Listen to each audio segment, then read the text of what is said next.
A numerologia é uma ciência milenar. A capacidade psíquica ela é inerente ao ser humano. Muita gente fala sobre o contrato kármico, mas não sabe nem do que se trata. A mediunidade é um compromisso de intermediar o mundo físico do mundo extrafísico. Ninguém quer saber da verdade, principalmente uma verdade que incomoda.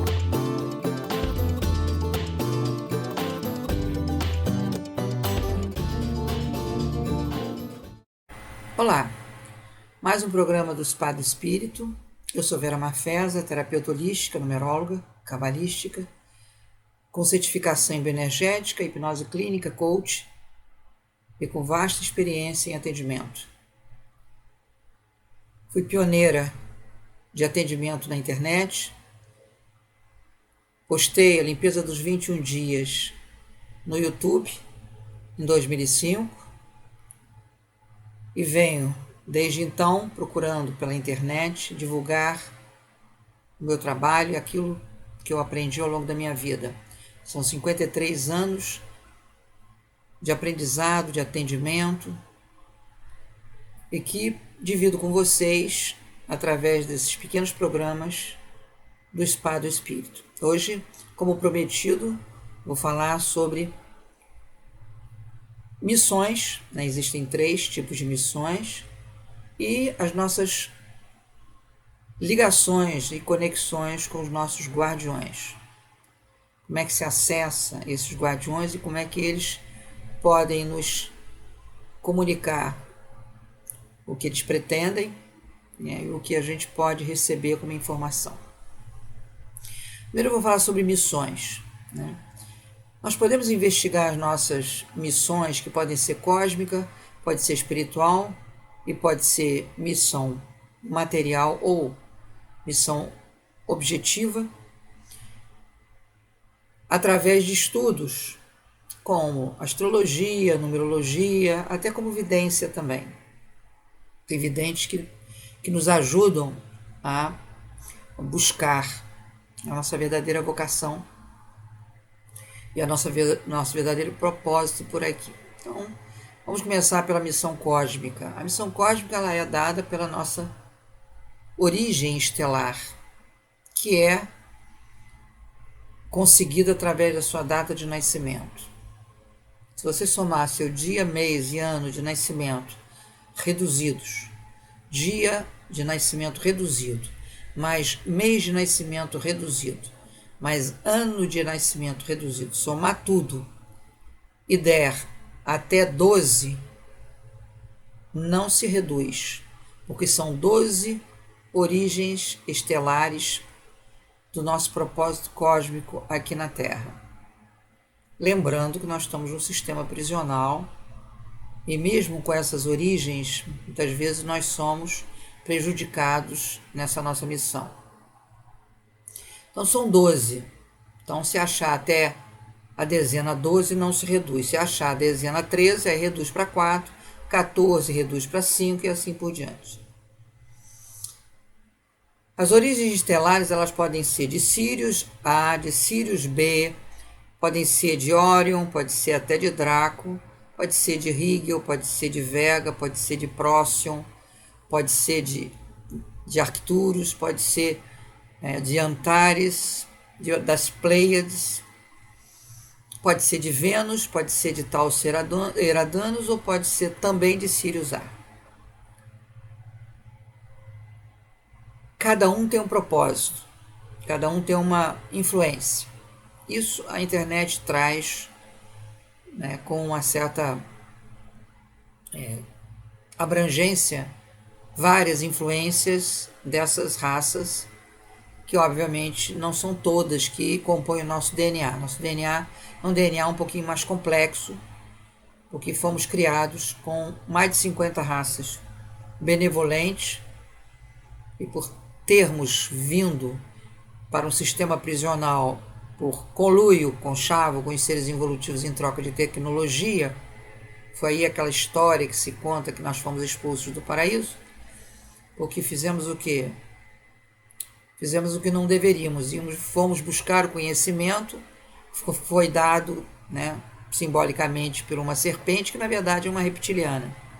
Então o que aconteceu? Fomos levados por esses seres involutivos para um sistema prisional, que nos deixamos vulnerabilizar pela sedução do conhecimento da tecnologia deles, que eles são muito avançados tecnologicamente. Então, por conta disso, perdemos muito das nossas habilidades, que eram muitas. Nosso DNA ficou comprometido com o DNA também deles. Não é à toa que a ciência reconhece o cérebro reptiliano. E o nosso DNA ficou com um componente genético que nos traz esse impulso da maldade. O impulso da maldade tem a ver com o gene que colocaram ali para misturar a nossa raça humana com a raça deles, o que deu no que deu. Não precisa ser muito vidente, nem muito perceptivo para saber o resultado disso. Assassinatos, homicídios, pedofilia, satanismo, isso tudo é decorrente da influência genética deles no nosso genoma. 90% do nosso gene, nosso DNA, é blindado, por isso é que a ciência não consegue entrar ali. E eu acredito que seja blindado pelos geneticistas que nos criaram em laboratório, porque nós fomos criados em laboratório, para nos proteger da possibilidade deles invadirem essa área e tentarem roubar capacidades, aptidões que nos foram dadas para a missão de sermos diplomatas do universo, que era o nosso princípio original. Essa é a missão que a gente chama de missão cósmica, que nos foi usurpada pelos seres involutivos por conta dessa nossa troca pelo conhecimento tecnológico e que não nos trouxe vantagem nenhuma. É só olhar para os lados e ver que essa tecnologia, além de ser obsoleta, ela é nociva à nossa saúde e ninguém no universo, salvo os planetas prisionais, usam essa tecnologia mais. Que é uma tecnologia baseada em energia suja. Ninguém usa carro, só somos nós e os planetas prisionais, que são mais ou menos uns 400. Levando em consideração que existem bilhões de sistemas com mais dezenas de planetas nesses sistemas, imagina 400 planetas é quase nada diante dessa imensidão, de expressões planetárias. Então, o que nos resta? A influência genética de uma dessas raças para nos impulsionar para o lado benevolente. É ela que nos dá a possibilidade de a gente não cair nessa cilada de fazer o que o comportamento dos seres involutivos nos induz a fazer através de uma genética que nos contaminou. Que genética também é comportamento. Existem provas, inclusive científicas, que transplantados acabam tendo ideias que até então não tinham das pessoas que foram os doadores. Então, se a pessoa era um artista, um pintor, a pessoa que recebeu o órgão dessa pessoa começa a ter tendências artísticas também. Isso foi um estudo que foi feito nos Estados Unidos, que serve também para a gente perceber que se você recebe um coração, por exemplo, de um homicida que está lá no corredor da morte, você, se tiver afinidade com esse tipo de energia e de frequência, vai ter também tendências homicidas.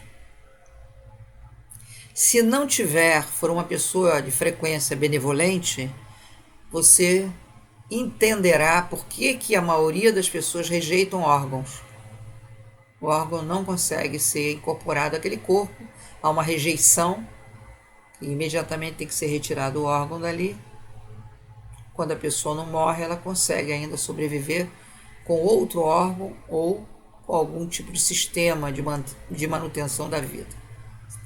Mas é só para saber por que da rejeição, que as pessoas não entendem, porque se existe uma compatibilidade sanguínea e de outros caracteres, por que há aquela rejeição? É porque a frequência do doador não é a mesma da frequência do receptor. Frequências de baixa densidade, frequências de pessoas que são de atitudes malévolas, não conseguem introduzir os seus órgãos num corpo que não seja da mesma frequência. Então tem que ser da mesma compatibilidade de comportamento criminoso.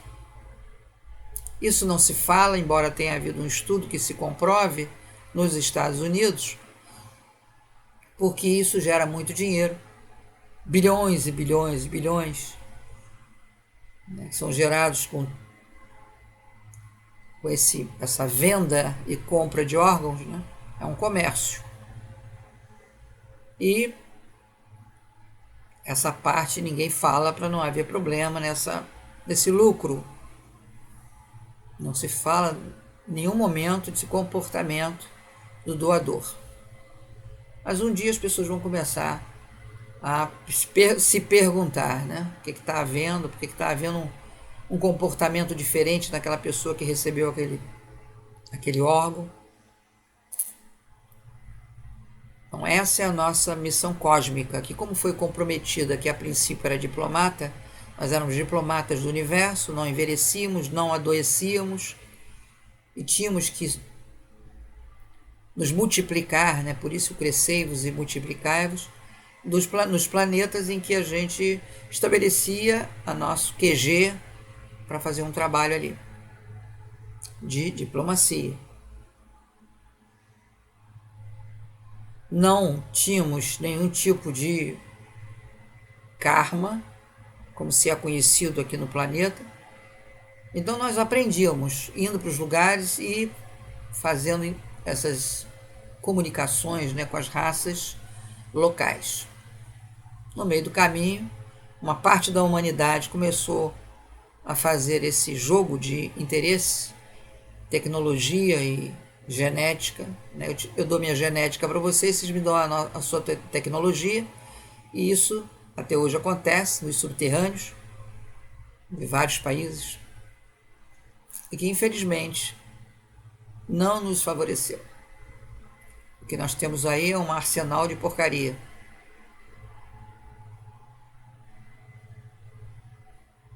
A missão espiritual, ela envolve uma outra característica que tem a ver com a humanidade. Quando nós estamos com a missão espiritual, nós podemos estar com a responsabilidade de levar as informações para as pessoas a respeito do que acontece aqui e o que acontece do outro lado. Nós temos a missão de ajudar as pessoas que buscam, né, esse apelo, né, espiritual e esse acolhimento espiritual das mais variadas formas, que podem ser religiosas, filosóficas, ou nem passar perto disso, mas de qualquer maneira tem uma orientação espiritual acontecendo aí. Eu sempre disse, né, que nós não precisamos estar em religião nenhuma para podermos fazer o nosso trabalho espiritual. Isso mais adiante, quando eu começar a falar de guardiões, eu vou abordar. Então essa missão espiritual, ela pode ser mediúnica, ela pode fazer com que você seja um interlocutor, né? Mediunidade é intermédium, vem da palavra intermédium, que é a palavra latina, é latim. Intermédium é mediar, intermediar, né? O mundo extrafísico do mundo físico, e fazer, né, com que aquela pessoa que esteja ali receba as informações que precisa. E a nossa missão material, objetiva, envolve a nossa vocação, envolve nosso projeto pessoal objetivo, materializado. Então, se você tem a vocação de ser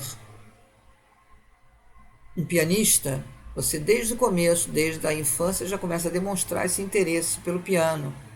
E assim por diante. Cada um começa a desenvolver esse interesse muito cedo. Se a família não souber olhar isso como deve ser olhado, muita gente desde a infância é castrada naquela vocação, porque a família acha que aquilo não vai dar dinheiro, aquilo não vai chegar a lugar nenhum, e a pessoa fica frustrada, aí acaba o quê? Indo numa profissão que não tem absolutamente nada a ver com a vocação da pessoa, porque a família induziu a acreditar que não seria uma boa escolha. E eu já vi centenas de pessoas muito frustradas porque estão fazendo algo que não gostam. E o primeiro sintoma de que você não está fazendo a sua missão objetiva é não ter nenhum entusiasmo por aquilo que está fazendo. Então você acorda de manhã, vai para um lugar sem a menor vontade de ter ido. Chega lá, faz tudo no automático e cada vez fica mais triste, deprimido, sem vontade, sem entusiasmo, e aí respinga para tudo quanto é lado. Se você não está entusiasmado com a tua vocação, o resto todo vai ficar também comprometido.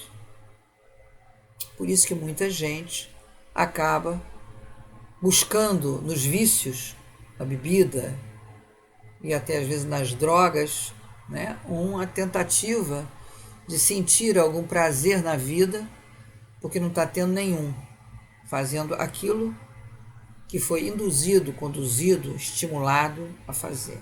Já vi advogada perceber, através de uma conversa, que não era para estar ali e estava fazendo para agradar a família, agradar pai que é advogado.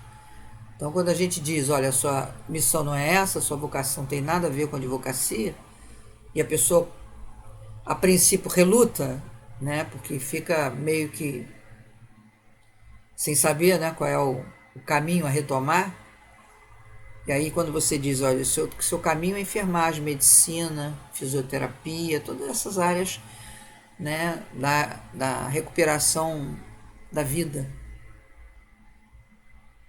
E a pessoa começa a encontrar facilidades de ter essa atividade exercida. Começa a descobrir que existe uma faculdade no quarteirão onde mora, não sabia, nunca viu, nunca observou. Passa com facilidade na faculdade, mesmo com o receio de não lembrar mais de nada, porque o vestibular ficou muito longe lá atrás. Ainda ganha bolsa sem pedir.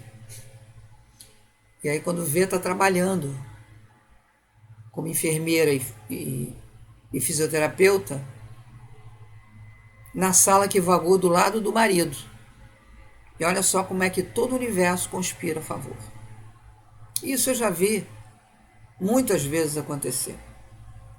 A pessoa perceber que ela está fazendo algo que não devia estar fazendo. Está fazendo por todos os motivos que a gente pode até entender, mas que ela sabe que isso não vai levar a nenhum entusiasmo pela vida. Existe, eu sei porque eu fui do Banco do Brasil, numa parte da minha vida,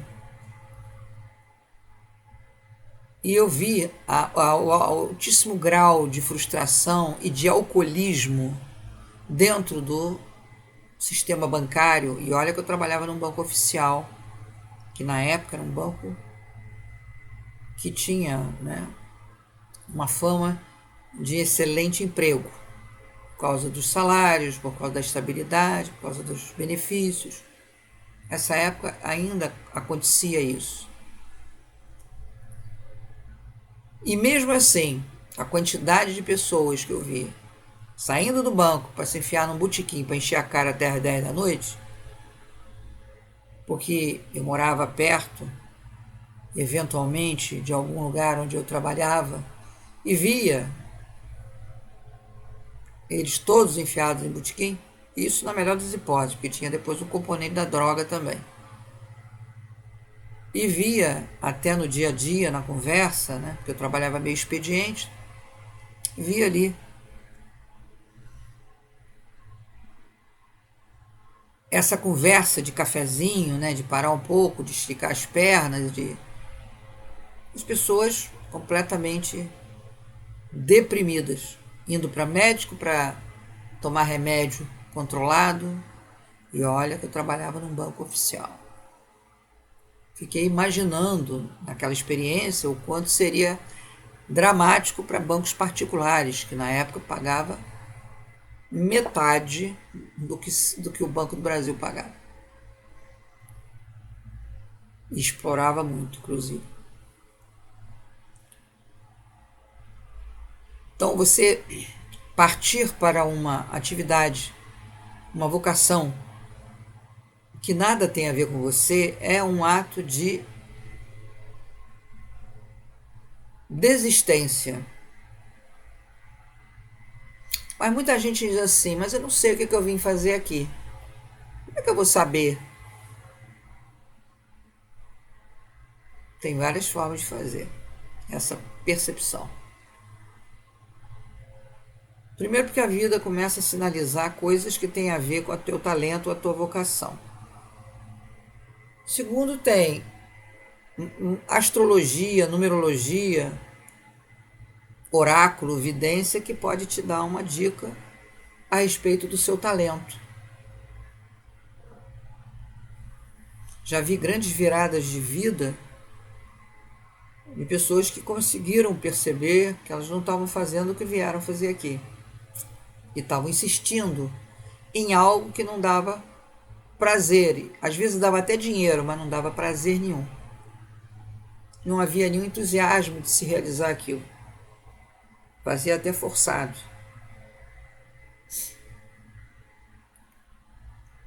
Então eu digo para as pessoas,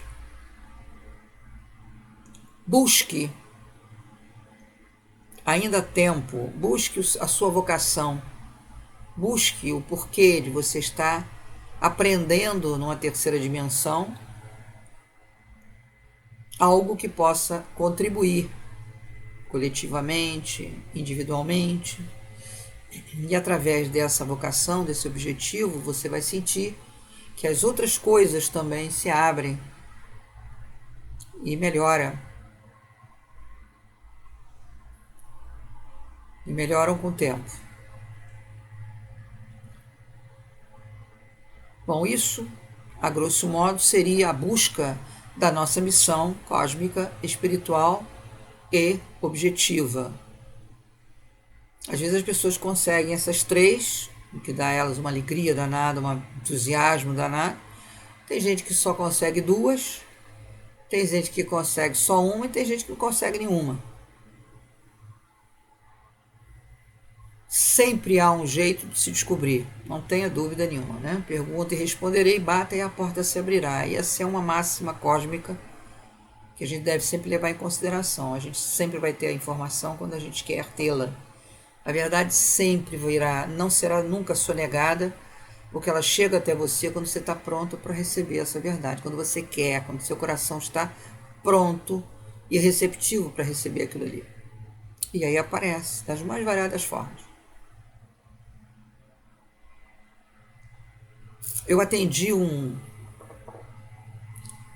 rapaz com um mapa numerológico. Ele estava no Rio de Janeiro, hospedado na casa de um amigo que deixou apartamento para ele, porque ele estava buscando a liberação de uma exposição dos quadros dele. Ele era do norte do Brasil, veio e estava tentando essa exposição e não acontecia. E aí disseram, telefona para a Vera, faz um mapa, vê o que está havendo, né, qual o problema. Ele me ligou, passou os dados, eu fiz o mapa dele.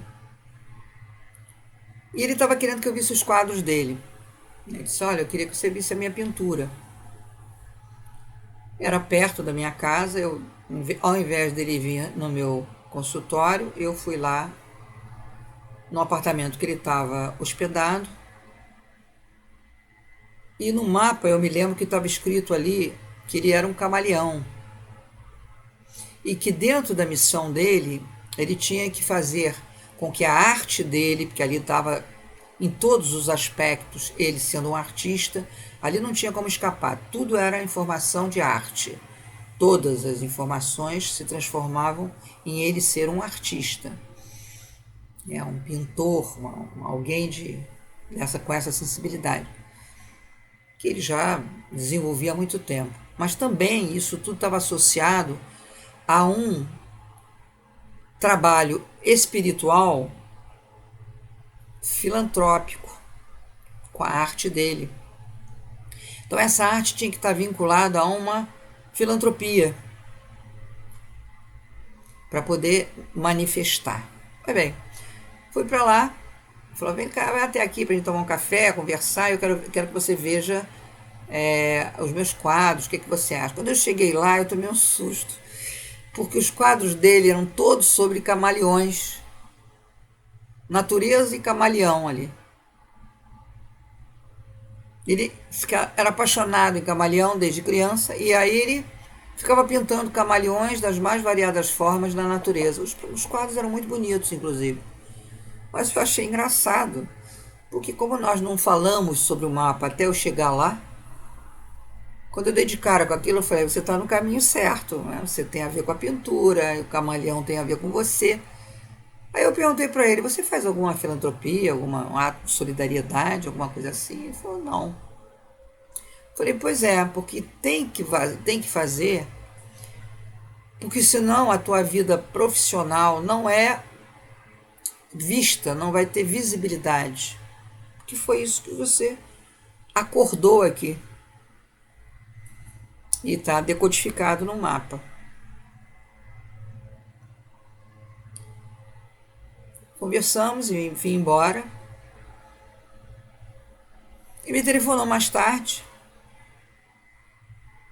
que na hora ele disse assim, mas fazer filantropia é complicado.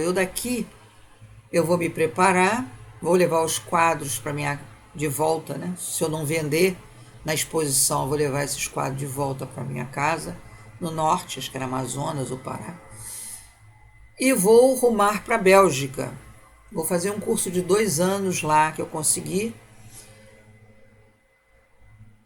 E a Bélgica certamente não é um lugar onde há um problema qualquer, em que as crianças precisem aprender, né, por exemplo, sobre arte, né?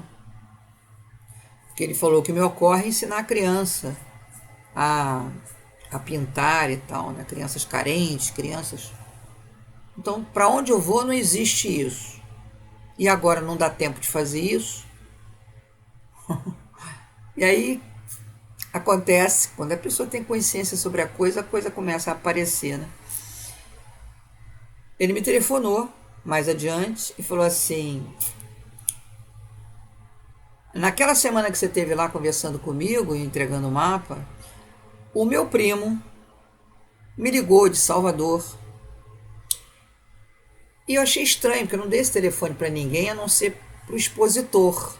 Eu não queria ninguém telefonando para a casa do meu amigo quando eu saísse dali. Então eu só dei o telefone para o expositor. E esse meu primo, ele descobriu onde eu estava, descobriu meu telefone, eu não entendi nada, como é que ele conseguiu me achar. E eu cá com meus botões, eu falei, mas o universo conspira a favor. E ligou para ele e disse a seguinte coisa, você vai já para a Bélgica? Aí ele falou assim, não, já não. Então você vem para cá, porque eu estou montando um galpão aqui em Salvador para ensinar capoeira para as crianças, né, carentes, as crianças que não têm facilidade de ir a lugares onde essas coisas todas são oferecidas, que geralmente são pagas, e eu estou fazendo que esse galpão se torne um cenário estimulante da capoeira. Então você, como é pintor, eu queria que você pintasse as paredes que estão branquinhas, aqueles movimentos, né? Eu vou fazer um movimento e você faz o esboço lá e pinta os movimentos da capoeira nas paredes. Eu vou pagar você por isso. Se você quiser trazer os seus quadros para cá, você traz, para a gente fazer uma exposição, faz uma abertura profissional sua. Daí você parte para a Bélgica. E parece que isso era em junho, julho e agosto ele já ia para a Bélgica. Me lembro que era meio de ano. Quando ele falou com ele no telefone, eles começaram a organizar a possibilidade de triangular isso, o expositor ligou e disse: está marcada a sua exposição. Vou passar por aí com uma caminhonete, pegar seus quadros para a gente poder fazer já a arrumação.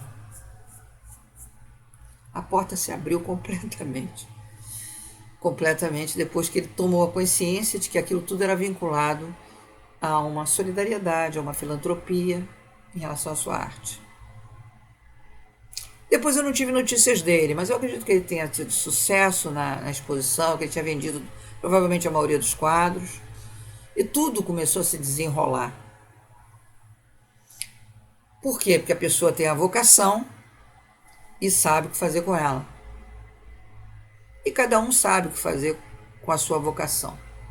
Eu sempre oriento as pessoas assim: se você gosta do que faz, tem a sua vocação, ofereça ela de graça um dia, de 15 em 15 dias ou uma vez por mês, no local onde ninguém poderia pagar o que você oferece, pelo valor que tem, pelo trabalho que você executa. Então, faça dessa forma. E você vai ver só como é que isso tudo fica vinculado a uma prosperidade, uma abundância, né? Que a pessoa vai perceber imediatamente. Então eu falo isso para qualquer profissional, qualquer um. Faça doação do seu trabalho para quem não pudesse, porque não pode pagar por ele. E você vai ter um resultado, né, de visibilidade do seu trabalho, do que você oferece, muito grande. Muita gente já adotou isso. Eu adoto isso a vida inteira. E acho que é por aí, o caminho é esse mesmo. Então, vocação tem que ser aquela que nós viemos mesmo, não aquela imposta por família.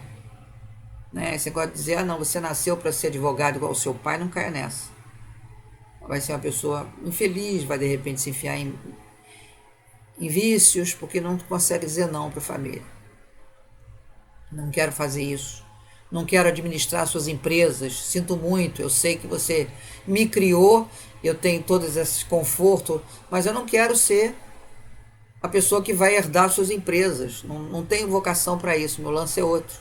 Quero ser jogador de futebol. Enfim, né, nós temos que respeitar isso, e eu vejo muitas famílias impondo isso para os seus filhos, que acabam se perdendo completamente. Porque estão infelizes, não conseguem dizer não para a família, e acaba a coisa degringolando. Bom, esse é o assunto vocação, né? Missão cósmica, missão espiritual, missão objetiva ou vocação. Para mim, missão objetiva está vinculada à vocação. Agora vamos abordar guardiões e essa conexão com os guardiões. As pessoas têm uma ideia equivocada que toda vez que você vai se conectar com algum guardião sul, você vai incorporar. Não é? Não é nada disso, eles conversam com a gente pelo mental. Basta você ficar receptivo. Eles conversam direto pelo mental. Segundo, eles não precisam de lugares específicos para exercer a caridade que eles pretendem, né? Ajudando pessoas. Porque eu tinha uma guardiã que trabalhava nessa época comigo num centro kardecista, que me convidaram, não era kardecista, nunca fui, mas me convidaram para trabalhar mediunicamente ali, eu fui. E a guardiã que estava comigo é uma guardiã de Umbanda, não tem nada a ver com kardecismo. Então foi ela que fez muita coisa boa lá, porque eles não tinham guardiões para poder lidar com determinadas coisas que ela sabia. Eu tinha outros guardiões também que também faziam coisas lá que eles também não tinham condições de fazer, porque toda vez que o negócio ficava esquisito, eles mandavam me chamar. E essa guardiã dizia para mim, para eu dizer para todo mundo, que dor de barriga não dá às terças-feiras, de 19 às 22 horas. E eu entendi muito bem essa mensagem. Porque as pessoas acham que ajudar alguém, ser solidário ou exercer a mediunidade é ir num centro, numa terça-feira de 19 a 22 horas e, se 22 horas e 10 minutos acontecer alguma coisa que ela precisa interferir, ela diz: não, está fora do meu horário, acabou meu plantão. E aí o que aconteceu? Fiquei só 5 anos lá, menos até, 4 anos e meio. Fui embora, porque ali não era o lugar. Ali se praticava uma caridade, uma solidariedade muito estranha.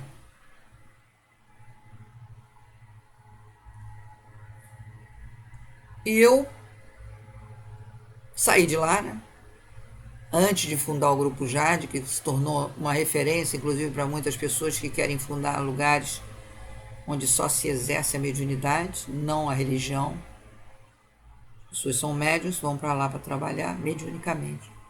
Nós fomos pioneiros nisso, né? Porque eu coloquei 120 pessoas das mais variadas origens de crenças e práticas.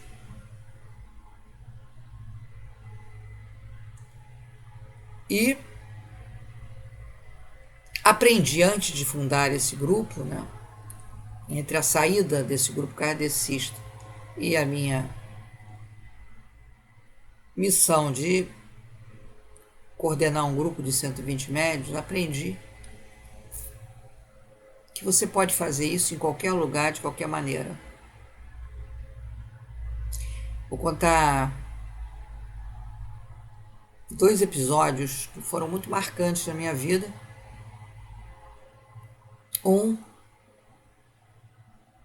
Eu estava indo para um shopping, e o shopping tem 2 entradas, que é o Shopping Rio Sul, em Botafogo, no Rio de Janeiro, tem 2 entradas. Entrada perto do túnel novo, e a lateral, onde os táxis ficam esperando as pessoas saírem para pegar o táxi. Eu estava indo, quando eu estava entrando, eu ia comprar um presente de Natal, alguma coisa assim, era uma coisa rápida, mas estava um calor danado, era um dezembro assim daqueles terríveis de calor. E quem conhece ali o shopping ali não tem árvore, não tem nada, aquilo ali é concreto em volta, é um calor danado. E quando eu consegui entrar naquele ar-condicionado, cheguei até a esfriar. Mas aí eu escutei assim: sai daí e entra pela lateral, pela outra lateral. Eu falei: tá bom, eu não vou discutir. Recuei, fui de novo lá pro maçarico e comecei a andar em volta do quarteirão até chegar na outra extremidade, que eram os fundos, na verdade, do shopping. Quando eu estou na lateral já indo na direção, eu estava margeando essa fila de táxis,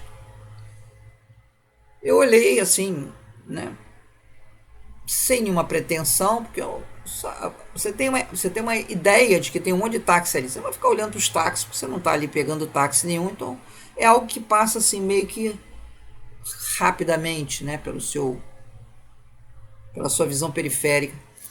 Mas algo me disse para olhar. Quando eu olhei especificamente para um dos táxis, no meio daquele bololô de táxi na fila, vi um cara caído no volante, que podia estar ali dormindo ou descansando enquanto não chegava a hora dele da fila de pegar passageiro.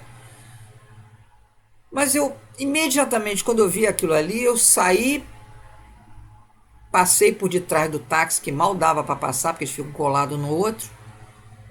Abri a porta do táxi, trouxe ele para o encosto da poltrona. Ele estava com o óculos todo virado assim, tudo. O olho dele estava todo para trás. O globo ocular dele virou para trás. E Eu peguei, tirei o óculos dele, né? Arranquei o óculos dele da cabeça, enfiei os dois dedos aqui, apertei e falei, volta. Aí ele voltou, o olho dele voltou pro lugar. Ele estava perdidíssimo, não sabia o que estava. Ele estava morrendo. Eu nunca fiz ressuscitação, sei nem como é que é o negócio, mas depois descobri que isso é uma forma de ressuscitar.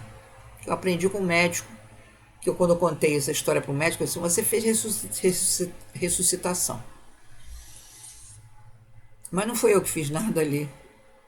Eu estava sendo orientada por alguém que conhecia, sabia o que estava acontecendo e me tirou lá da frente de um shopping para vir fazer o socorro para o cara que estava dentro de um táxi e que poderia ser confundido com alguém que estava dormindo em cima do volante. Não estava, ele estava morrendo. Nisso já tinha um monte de taxista à minha volta, porque, obviamente, eles devem ter pensado um pouco de tudo, né? Pode ser que seja uma passageira que foi lá bater na cara do sujeito porque ele cobrou demais, pode ser uma ex-mulher revoltada, pode ser uma esposa que flagrou o cara pulando a cerca, né? Vamos salvar o cara, né? Nessa hora eles pensam tudo menos no que é, porque jamais eles pensariam no que era a interferência mediúnica orientada por um guardião para salvar a vida de uma pessoa que estava morrendo ali. Tava um calor, tava abafado, tava sem ar-condicionado o carro dele, tava uma coisa maluca, ele tava fritando ali dentro. E aí eu falei para ele assim, olha, o recado que está sendo dado para você é o seguinte, não coma mais porcaria em botequim, você está comendo fritura, você já teve isso. Ele falou, já tive, já entrei em hospital já com o princípio de, não sei se AVC, sei lá o quê. Eu falei, pois é, essa é a segunda vez e não sei se vai ter terceira com você retornando. Então, traz frutas de casa se você não quer ir em casa almoçar, já que você acha que aqui é o melhor ponto para você obter um bom ganho. Vai num lugar aí, né? Senta para fazer uma refeição frugal, uma refeição leve. Não fica com esse calor desgraçado, fica comendo fritura que você não sabe nem a procedência, nesses botequins que não lavam nem direito o copo. Aí ele ficou me olhando, coitado, parecia um pardal molhado, ele me olhando. Acabei de falar, o povo todo à minha volta, me escutando o que eu estava falando. Eu falei, olha, o recado tá dado, tem alguém aí que gosta de você. Me tirou do itinerário para vir fazer essa conversa contigo aqui. Sai do táxi agora, bebe uma água sem ser gelada, respira e ou você fica na sombra ou você fica dentro do seu táxi com o ar-condicionado ligado. Do jeito que você está, você vai ter uma outra coisa. Entrei pela lateral, subi, fui fazer o que tinha que fazer, saí pela frente para não ser de repente reconhecida por alguém que quisesse falar alguma coisa comigo. Nessa hora começam as pessoas a quererem uma consulta, né, contigo. E aí fui embora para casa. Então, o guardião que estava comigo me colocou nessa situação para eu poder interferir. Então não tem esse negócio de terça-feira de 19 a 22 horas. É um dia de semana de manhã, 10 horas da manhã, que é o horário que abre o shopping. Eu sempre, quando eu tinha que ir ao shopping, eu pegava logo a hora mais cedo, porque não tinha muita gente no shopping. Você pode ir de tarde, noite, é ficar numa multidão dentro de um lugar que você não consegue nem respirar direito. Então eu ia sempre no primeiro horário, justamente para sair fora logo e não ter tanta gente transitando lá dentro, porque é um horário que não é de almoço, não é um horário de grande pico, né, de pessoas andando para cima e para baixo. A segunda que também me tocou bastante foi uma vez que eu tinha uma reunião no centro da cidade do Rio de Janeiro, saí de Botafogo, onde morava, e fui na direção do metrô. Era um itinerário que eu fazia sempre, toda vez que eu precisava pegar o metrô, e de repente eu resolvi mudar de itinerário. Passei por dentro de um pequeno shopping vazado, daqueles que sai do outro lado, né, sai do outro lado de uma rua, né? Como se fosse cortando o caminho, só que eu olhei para a esquerda e vi um cabeleireiro Eu falei, vou fazer minha unha. Na minha cabeça, vou fazer minha unha. Completamente fora do script, porque se eu saísse do roteiro, eu ia chegar atrasada lá na reunião. Eu tinha que estar exatamente naquele ritmo para chegar na hora lá. Eu resolvi fazer unha, que ia me demandar pelo menos uma meia hora, 40 minutos. Eu ia me atrasar meia hora, 40 minutos. Mas entra no cabeleireiro, sim senhora. Quem está falando deve estar sabendo por quê. Só tinha uma manicure, tinha uma moça no caixa, do lado do telefone, e tinha uma cabeleireira acabando de fazer um trabalho na cabeça de uma senhora. Eu sentei e a moça começou a fazer minha unha. Falei, eu queria fazer a unha da mão. E fiquei lá, e aí olhei para a moça e falei, cara, você tem alguma filha doente? Ela falou, não. Eu falei, então tá bom. Calei minha boca. Fiquei quieta, né? Alguma coisa ia aparecer. Mandaram eu entrar aqui, né? De repente toca o telefone e a moça da caixa fala, fulana, telefone para você. Aí a cabeleireira já tinha acabado de fazer o trabalho da moça, já estava lá uma senhora, né, colocando lá o spray na cabeça, né? Foi atender. Aí eu escutei, porque era do lado de onde eu estava. Ah, minha filha, mas eu não posso fazer nada. Toma um remédio para dor e não sei o quê. E eu não posso sair daqui, eu estou trabalhando. Como já tinha acabado, não tinha cliente nenhum ali dentro, quando ela saiu do telefone, eu falei, vem cá um instantinho. Aí ela sentou do meu lado, muito simpática. Eu falei, nós temos algo em comum e eu não sei o que que é. Você estudou no colégio tal? Ela disse, não. Você morou no lugar tal? Não. Qual é essa data de nascimento? Ela falou, 14 de dezembro. Eu falei, a minha também é. Ela achou aquilo esquisitíssimo de eu estar falando aquilo e estar realmente coincidente a data de nascimento. Ela falou assim, eu tenho um recado para você. Foi sua filha que ligou agora e ela está doente? Ela está com uma dor de cabeça, está com não sei o quê. E ela quer que eu vá lá. E eu falei que não é tão grave para eu me deslocar do trabalho. Eu falei, tá bom, mas algo me diz que é aqui que eu tenho que falar com você. E toma meu telefone. Peguei o papel, entreguei para ela, né? Eu sempre estava com uma caneta e um caderninho, sempre dentro da bolsa. E eu botei o telefone e entreguei para ela. Acabei de fazer a unha, fui para o centro da cidade, muito constrangida. Quando eu cheguei lá, o cara que ia fazer reunião comigo estava chegando junto. Falou, me desculpe, meu pneu furou. Meu pneu furou. E eu estou chegando agora. Se me perdoe, eu falei, não tem problema não, eu também estou chegando agora. Também tive ali um percalço tal no caminho. E aí tivemos a reunião e vim embora para casa. Passado uns dias, eu resolvi passar lá, nesse cabeleireiro. Quando eu passei nesse corredor, né, que vai dar do outro lado, numa rua, e olhei para o lado esquerdo onde estava o cabeleireiro, ela me viu. Saiu correndo do cabeleireiro e falou, preciso muito falar com você. Aí sentamos para tomar um suco. Ela estava sem ninguém para atender. Ela falou assim, Vera, depois que você saiu de lá, eu soube do diagnóstico da minha filha mais nova, não aquela que atendeu, que eu atendi o telefone, a mais nova, ela está com nódulo no seio. Ela está com nódulo no seio, ela vai começar a fazer quimioterapia. Saiu o diagnóstico dias depois que você passou por aqui. Eu me lembro que você falou, você tem uma filha doente, né? E eu achei que era só uma dor de cabeça, mas era a outra, a adolescente, que estava com nódulo e já estava com uma data marcada para iniciar a quimioterapia. Aí eu virei para ela e falei assim, olha, quando eu vim aqui, eu vim para dizer para você, você está com umas ideias de jirico na cabeça, está querendo se matar, está deprimida, não faça isso, suas filhas precisam de você. Não faça isso. Era esse o grande recado, mas eu estou vendo que como a frase era você tem uma filha doente, eu acho que também tem a ver com a sua filha. E como a gente faz aniversário no mesmo dia, e estávamos a uma semana do nosso aniversário, isso tudo aconteceu no mês de dezembro. Nós estávamos a uma semana do nosso aniversário, que fazíamos no mesmo dia. Eu falei, vamos pedir de presente de aniversário para que que o mundo espiritual nos dê a cura da sua filha? Ela falou, vamos. Eu falei, então está sendo testada a sua fé, tá bom? Assim, tá bom. E fui embora.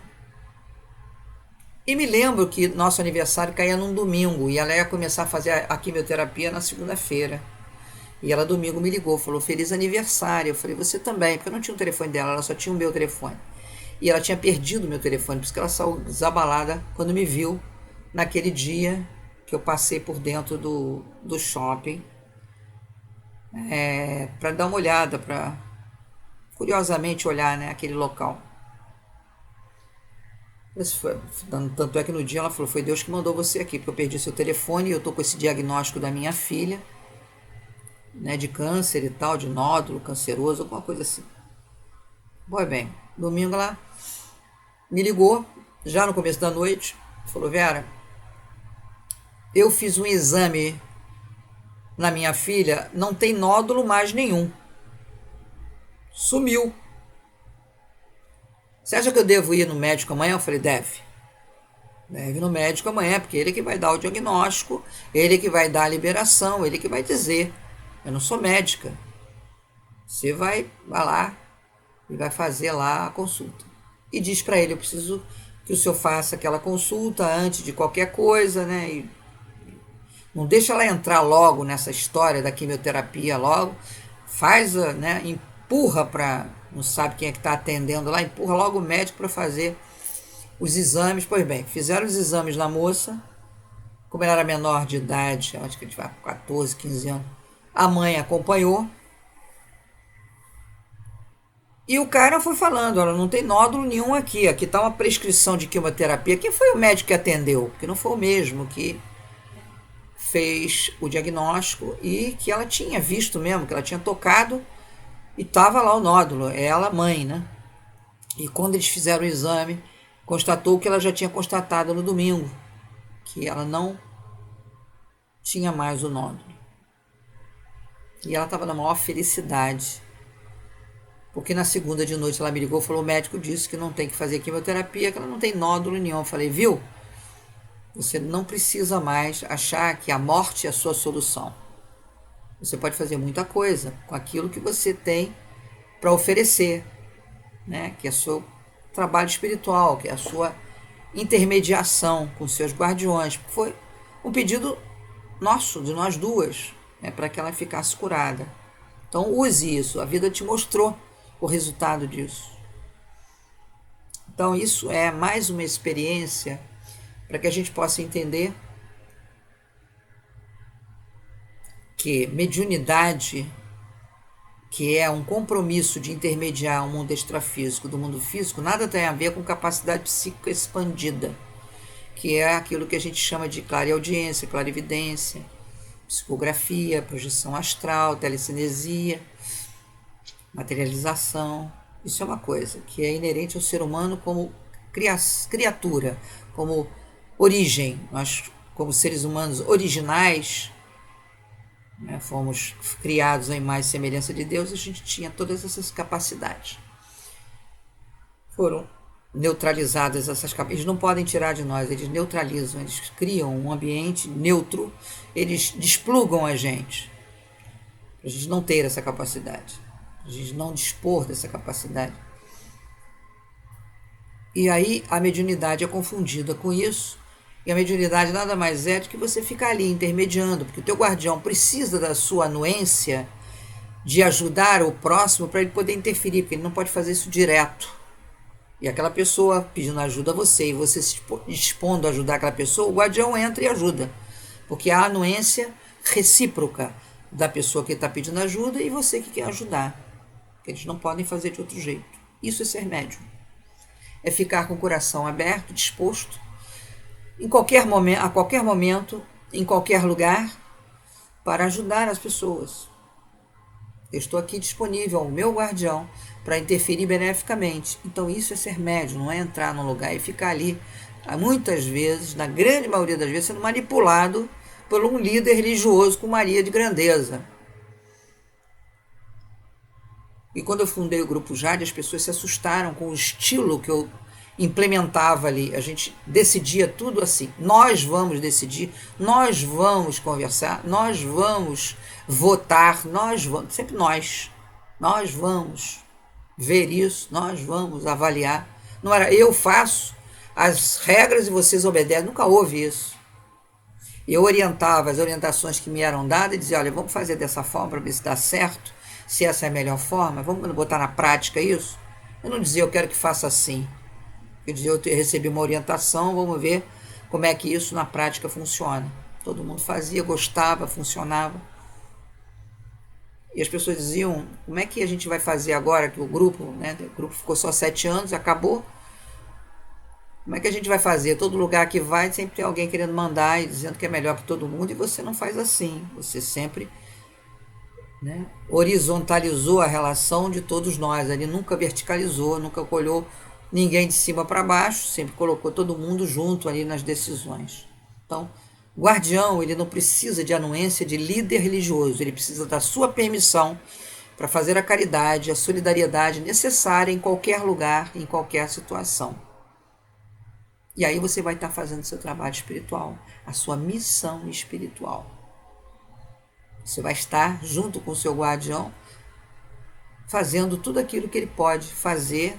Nem tudo é possível fazer, porque não pode fazer total interferência, e nem tudo é permitido pela pessoa, então você tem que respeitar. Tem gente que não quer, não mexa nisso, eu não quero, né? Não quero ser ajudado, tem gente que não quer nem ser ajudado. Mas se coloca à disposição, porque quem está pedindo socorro, mesmo silenciosamente, o guardião sabe. Foi por isso que eles me direcionaram para esses 2 lugares, porque eles sabiam onde é que estava havendo o pedido de socorro. E se você se coloca à disposição, claro que não pode ter bebida na cabeça, não pode estar com o estômago cheio de comida pesada, porque você não vai ser um bom médium com essa situação, né, de frequência tão desajustada por comida pesada, que vai intoxicar você fisicamente, por vício, com a cara cheia de bebida, ou então, pior ainda, com droga. Você vai estar disponível e vai fazer o seu trabalho mediúnico silenciosamente, sem fazer nenhum alarde, sem depender de ninguém dizendo o que você tem que fazer ou deixar de fazer, porque você tem um guardião te orientando. Ah, faz isso, faz aquilo outro. Você vai perceber, ele vai te dizer isso mentalmente, agora faz aquilo outro. Aperta a têmpora dele. Eu sabia que isso era ressuscitar alguém, não tinha a menor ideia. Achava que ressuscitar era fazer aqueles procedimentos do coração, da respiração, mas apertar a têmpora, sabia. E deu certo, o cara voltou e o atendimento foi feito. Então, esses eram os 2 assuntos que eu tinha que tratar. Próximo assunto, vou falar de algo bem diferente daquilo que provavelmente a grande maioria não tem como informação, porque não chegou nessa informação, não lhe deram esse caminho da informação, que chama-se máquina da cura interdimensional, aquela que não é visível, aquela que não tem nada a ver com aquilo que está sendo pregado por aí, que é uma máquina física que vem dos seres involutivos e chipa. Falando de outra forma das máquinas atuarem sem que elas sejam físicas. Elas são interdimensionais e eu sempre digo, tudo aquilo que a gente não vê também funciona. Se não fosse assim, a gente não respirava. Então são máquinas que foram trazidas há 2 anos, mediante uma reflexão minha e um questionamento muito forte meu, e foi trazido. Eles trouxeram os seres extraterrestres que me ajudavam em cirurgia espiritual no Grupo Jade, sempre no último domingo do mês tinha cirurgia espiritual, que eles nos ajudavam e que agora, depois de muitos anos, 25 anos, que já terminou, né, que a gente se separou, são 20 anos mais ou menos que a gente se separou, foram 20 anos de desconexão com eles, assim, explicitamente, né? Quando a gente percebia a presença deles, não os via, não sei de onde é que são, nem de onde é que vieram, mas eles têm uma bondade muito grande. Trouxeram máquinas que estão ajudando as pessoas a se curarem das mais variadas coisas, desde das físicas até as espirituais, que eu vou falar na próxima semana e acho que vão gostar do que vão ouvir. É a esperança, né, futura da humanidade em termos de libertação de medicamento, de cirurgias invasivas, de roleta russa com a sua saúde e que podem ser usadas por todos nós e que vai ser bem explicadinho no próximo programa. Então, até o próximo programa e nós estaremos sempre às terças-feiras, às 20 horas, fazendo essa nossa conversa.